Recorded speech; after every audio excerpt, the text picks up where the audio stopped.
So we have the wonderful and very talented GB with us today. Thank you very much for coming and chat with us. So you have 3 films that have been in ABFF. Tell us about your ABFF experience. Oh, wow. My ABFF experience started in 2002. I did an independent film called Bloody Crisis at the time, and we had screened, I think, in one other festival, and got an opportunity to screen here.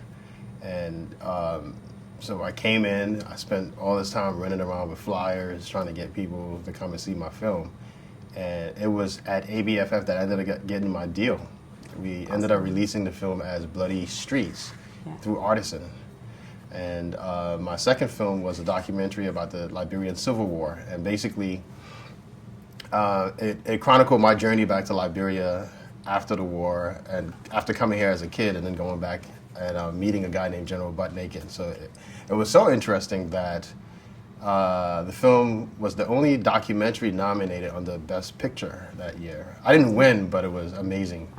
And then I came back in 2008, maybe 2008, 2009.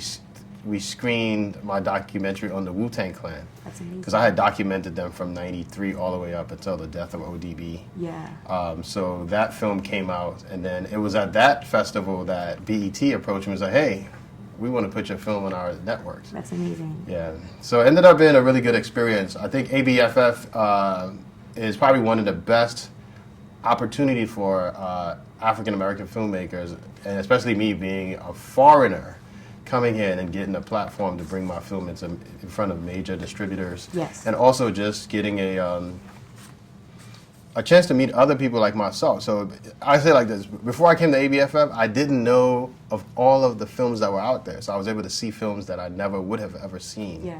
And also just meet filmmakers and make me feel like, okay, well, I'm not alone in this journey. There's like hundreds of people from different parts of the country that are all creative and wanted to express our art, and basically ABFF has given us an opportunity to do so. Awesome. Yes. So as a Liberian filmmaker and New York native, can you please tell me a little bit about your experience in the industry? How is your culture, being Liberian, kind of influenced some of the work that you do? Wow. It gives me an extra advantage in a way because I'm able to carve my own niche. So my first film dealt with being in the hood, but then also having to distinguish yourself as an African. So it's a story that brought in a Nigerian guy who was a dollar van driver. And most people didn't even know that that sort of community existed in New York City. Yeah. So we had the backdrop of New York. And just being able to tell something that's going to have a different twist on it. So we all listen to hip-hop music. Even though I was born in Liberia, I got a chance to direct music videos for, the Wu-Tang Clan. Yeah. And just because we lived in the same neighborhood. So my neighborhood in Staten Island was very Staten unique Island? because it had a mixture of all these African immigrants, and then also sort of growing up during the golden era of hip-hop in the 90s where, I grew up listening to Big Daddy Kane and all these different people. And then turns out the kid that sat in back of me ended up being part of the Wu-Tang Clan. You know what I'm saying? So it was really interesting. Yeah. So tell me how hip-hop has kind of influenced some of the work that you've done. I feel like hip-hop is so instrumental into Black culture and inspires so many people. So how has it inspired you? Oh, wow. Okay, when we came up in the 90s, I think, I started officially directing in like 92, 93. We called ourselves the hip-hop filmmakers because it was through hip-hop that we were able to get to shoot 35 millimeter film or Super 16. I remember the studio that I worked out of during the time, it was on 26th Street. Liberty Studios gave me an opportunity to do so. And I went in as an intern, sweeping the floor. And then maybe 6 to 9 months later, the owner, Tony Lover, handed me a Airy S and said, "Hey, now go do your thing." So I had access to a Super 16 camera running around, and I was able to shoot the METHOD Man video for Wu-Tang, and then everything just took off after that. Yeah. So I know that back in the day you were able to work with honorary Oscar award-winning filmmaker Spike Lee. Okay. How has that mentorship when you were a youngster trying to emerge into the film industry, how has that helped you, that mentorship? Wow, the Spike Lee era. I got a chance to work on Jungle Fever. And prior to that, so the backstory was maybe about 9 months earlier, I got a chance to work on a movie called King of New York. And while on King of New York, an actor named Carlo Esposito said, "Hey, G, you're such a cool kid. Why don't you call this guy Monty Ross? They have a program where they bring in all of these young filmmakers." So I took a semester off of school. I had a car that had a bad starter, and I had to park on a slope. But I took that, I don't know how many months it was, to work on Jungle Fever. But it was probably the most amazing experience because I got a chance to meet filmmakers, not only from the United States, but from all over the world that came to work with Spike. And because he created this sort of environment where he made them train people like myself how to be on set. So I can tell you I was there when Halle Berry first got on camera and spoke, because I was literally standing maybe 10 feet away. Or I know that Wesley Snipes needed a pack of Wrigley's gum, and that was my job to hand him the gum because when he chewed gum, he didn't flub his lines. And I got a chance to meet guys like, what was his name? I got a chance to meet other filmmakers like Jeff Bird. Jeff Bird, he's running, big in the DGA right now, and he went on to do his own set of films. And I met such a wide range of people. But it was on the Spike Lee movie that I got a chance to really see how the industry really was. And I got a chance to say, okay, well, these people came up with Spike, so maybe if I go and start creating my own sort of 40 acres. So I went back and formed my production company, and then I ended up doing like tons of music videos and sort of just learning all these different aspects of filmmaking. But it was when I came to ABFF is when all of that really made sense. Now I have a product I can give out to the world. So we have Hollywood, we have Bollywood, and we have Nollywood. Are you interested in potentially ever making a Nollywood film? I'll be honest with you. Every 3 to 6 months, somebody approached me to do those things, and I applaud them because I love their filmmaking effort, because they're true guerrilla filmmakers and they do those things. Personally, I'm not.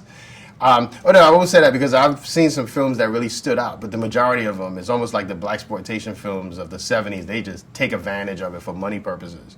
They do them really cheap, and they shoot unnecessarily long hours. If you were to pay the same amount of money to do those films, you end up spending the same amount, but they got to do them for under 20 grand, and somebody flips it around. If you're lucky, you make 35,000 or 50 grand back. And they keep flipping that, so they have a machine. That I admire about them, but I thought that the type of storytelling that they did, I'm not really, because I grew up in America, so I'm more American, so I couldn't identify a lot with that. So like I said, hip-hop, the urban sort of New York City backdrop is what I am. Plus, being a Liberian, we're more in tune with the American culture than, say, most African cultures. But what was dope about going back, so I went back to Africa in 2000. I remember I came here in 80. I went back in 2000. And I was able to embrace sort of this new wave of hip-hop artists from Africa. And then I went back and I trained some guys, just bringing a laptop. I think I brought a G4, Apple G4 computer, and with Final Cut 1 point whatever on it, and a small mini DV camera. And I showed these guys, and I came back 6 months later. They were doing some amazing things with it. Cool. So tell us what inspires you as a filmmaker. My inspiration about filmmaking comes from being able to tell stories, and there's so many stories that are out there, and it's unfortunate that they will never be told just because we don't have the way to do it, So I'll give you a perfect example. Hollywood's interpretation of black films, it got to be a comedy. There's no love stories. Love stories don't work. So there you go. This whole wide range of love stories that don't exist. So if it's not a comedy or something that's making, I was like, how does the Williams brothers get 20 movies made, and other filmmakers that I really admire only have a smaller number of films? I don't know. So how do we rectify that? How do we rectify that problem in the industry? Well, the powers that be, hopefully you'll be listening. The truth is that, so like I sacrificed not going to see Nate Parker to make sure I was on time to be here. But I thought what he did recently, I think, sort of spells what needs to happen. And I love the fact that he was able to use his celebrity to sort of break down the barrier. Because he's a very conscious guy. I've been following him, what he's been doing. So truthfully, until the system that is would recognize that there's a wide range of stuff, and they can cut a $2 million check or, $5 million to greenlight these pictures that can tell a wider range of pictures. If you look at, the movies, it either be a buddy picture Yeah.